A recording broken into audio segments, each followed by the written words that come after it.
So this video presentation is all about work opportunities. So I'm going to start off going through providers in the sport industry and also job sectors, and then I'm going to go into 4 different jobs within the particular job sectors and evaluate whether they'll be suitable for me or not, depending on the job criteria and also the person description. So I'm going to start off by going through the providers in the sports industry. So sports and leisure in the UK is mainly organised into 3 sectors that provide this service. So the main 3 are public, private and voluntary. Additionally though, there is dual use and partnership centres. Both of these are growing sectors of provision. So the public sector is one of the largest providers in England. The facilities are owned by the local council or local authorities, saying as though they can be run by organisations that the council have selected. For example, some of the public facilities in Brighton are supported by Freedom Leisure. There are also gyms that are run primarily by Brighton Hove City Council around Brighton.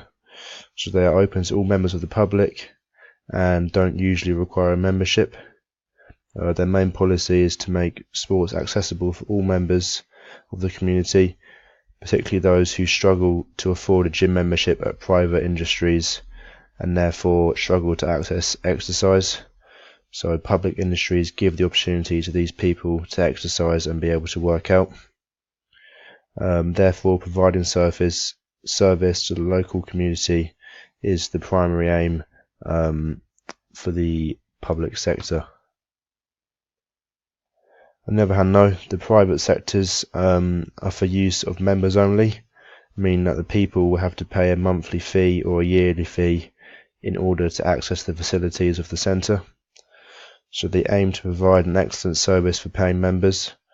They are usually centres that will provide multiple sporting activities and sessions for members to take part in. For example, Withdean Leisure Centre provides tennis courts, a gym, multiple different classes such as like yoga, MyRide. They also provide squash courts, an athletics track and also a climbing wall. So that's just one example of a private leisure centre within Brighton. So the main aim is to make a profit for the owners and most of the management team to be able to maintain and develop facilities. And finally, private sector organisations are usually owned either by individuals or by shareholders, for example like Virgin Active and David Lloyd Leisure Centres. Both of these organisations are hugely popular around England and they have numerous centres across England. Partnerships usually appear when more than one organisation is involved in the funding of the facility. So the benefits of this are that new facilities can be built from the funding of 2 organisations, especially if it's 2 organisations that might not have that big of a budget. Therefore, they can almost like join forces to put money forward to building a really nice facility for the public. The only slight issue is there might be a disagreement over how the facility might operate, which could cause some tension and conflict. Sometimes when local authorities grant planning permission for the building of a leisure centre, they do so on the grounds that they make a contribution to a public facility of their own. So this is known as plan and gain, which can lead to partnership between the public and private sectors. The voluntary sector is what provides a lot of sport in England, so it is run by volunteers who enjoy sport and have a view of developing their club or team. So examples include local teams such as football teams, rugby teams, netball and cricket teams, just as some examples. Usually they offer sporting opportunity for people of a range of ages, and they're usually at rented facilities, as usually it's too expensive to build their own. These facilities are usually rented from either public or private facilities, and they cover the costs of these renting by collecting weekly or monthly subscriptions from the people that are part of the team or club. Finally then, dual use centres are commonly schools that open up their facilities to the public during early mornings, evenings, weekends and holidays. So this obviously provides a quality local service, and it maximises the investment in the school also. So now we're going to move on to job sectors in the sports industry. So as well as providers in the sports industry, there are also 4 job sectors. As you can see on the screen, these are sport and recreation, health and fitness, outdoor education, and sport and exercise science. So sport and recreation sector includes coaching jobs in a range of specialist sports such as football or basketball. It can also involve PE teachers. It can also include PE teachers and sports promoters. The health and fitness sector has a holistic approach to the mind and the body, so it's all about personal training, like physiotherapy, and also therapists. Outdoor education is a growth area in the sports industry. There are many centres around the country where you can take part in activities such as like sailing, surfing and rock climbing. So that's what outdoor education usually involves. But it can also be, you could also be a ground facility worker within outdoor education. And finally, there's the sport and exercise science sector, and that is a specialist area of sports provision which works on like the psychology of the game, analysis of how the body is working, improving injuries, changing nutritional habits, and also working on that muscle function and development. So now I'm going to go on to talk about and go into more detail of some jobs within each of the sectors. So obviously here you can see the sector I'm choosing first is health and fitness, and the job is physiotherapy. So I'm just going through the job description first. So physiotherapists are professional trained to assist injured patients, so they must be able to help restore mobility, reduce pain and give the patient a greater understanding of the injury they have. So this obviously involves having a really strong knowledge on the anatomy of the body and how muscles work together. And here, as here you can say, they must have an in-depth knowledge of the body anatomy and how it works. And they must also be able to prescribe exercises to improve injury and to prevent it from returning. So obviously it's not just about getting rid of an injury, but it's also the steps that a client can take from prevent it from returning. So some person description as well. So obviously being a physiotherapist requires certain job aspects, however they need some person description as well. So a physiotherapist must enjoy working with other people. They must have excellent organisation, persistence to work hard to achieve the best for all patients, analytical thinking skills, and also the desire for development. Also at the bottom here you can see I've got some just general information. So the average salary can range between 24,000 and 43,000 depending on how experienced you are, and the average hours vary between 35 to 40 hours.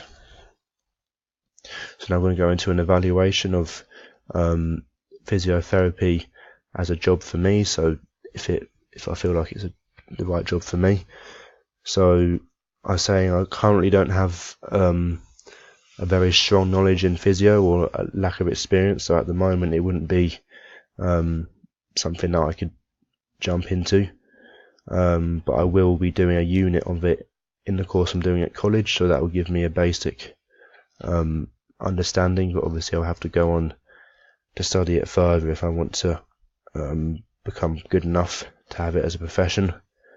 I do have a basic understanding of the body's muscles and how they work in pairs, but this would also need to be developed. And also I kind of have, from injuries of my own that I've experienced before, I do have a few techniques that I know from injury rehab, but overall my knowledge isn't at the right level at the moment for me to be able to jump into it as a profession, but it is something that I'm interested in. I do have a bit of an interest in the anatomy of the body, so it is a potential thing that I could do. In terms of evaluation of personal description, I do enjoy working alongside others. So from being at college, being a college student, and also the captain of my tennis team, I feel confident in being an organised person. And I'm also a hard-working tennis player and student, which I could easily take into physio if I wanted to. So moving on now to psychologist, that should be sports psychologist within the sports and exercise science sector. So the job description is sports psychologists work with athletes to remove negative mental behaviour. So their main role is to work with athletes to help improve their mental headset when competing, etc., etc. So they must be able to work with a broad range of clients, including individual athletes and teams, and they're helping athletes develop strategies to deal with nerves, anxiety, self-confidence, concentration and motivation. The personal description is they must have excellent communication and interpersonal skills.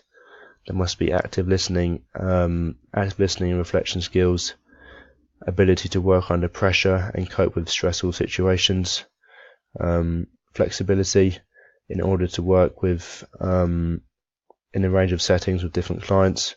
So obviously they're not just going to be working with the same clients each time. It would be from different sports, different ages, different genders. And I think the most important thing from this is they must be able to enjoy working with other people. So their job is based around working with other people, working with their feelings, how they think and feel. So obviously being able to work with other people is a huge part of psychology.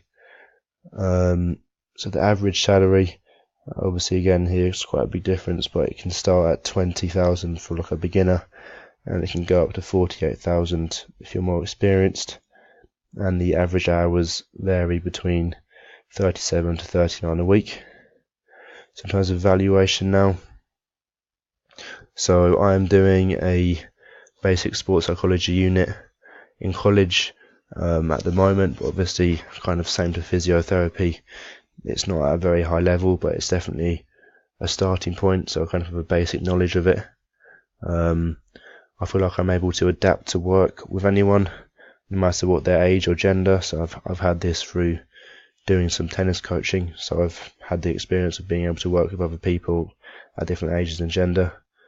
I know some basic techniques with being able to deal with nerves and stress.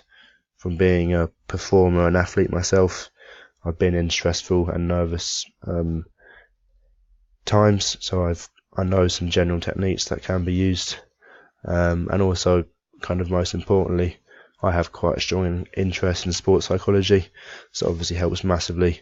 A job, you should have an interest and enjoyment in your job, and that's definitely something that I'd have in sports psychology. In terms of evaluation of personal description, so I feel like I have strong communication skills and interpersonal skills. I feel like I'm able to listen to people well and act on that from what I've heard. In terms of working under pressure and cope with stressful situations, I haven't had much experience in that, apart from things like college work. So that could be something that would be new to me, but something that I could adapt to. I feel like I am flexible and able to work with a range of different clients. So like I kind of said before, I've done work with different people in tennis coaching, but obviously psychology is a different thing, but I can still include that bit of experience I've had already. And also I do really enjoy working alongside other people. That's something that I really enjoy doing.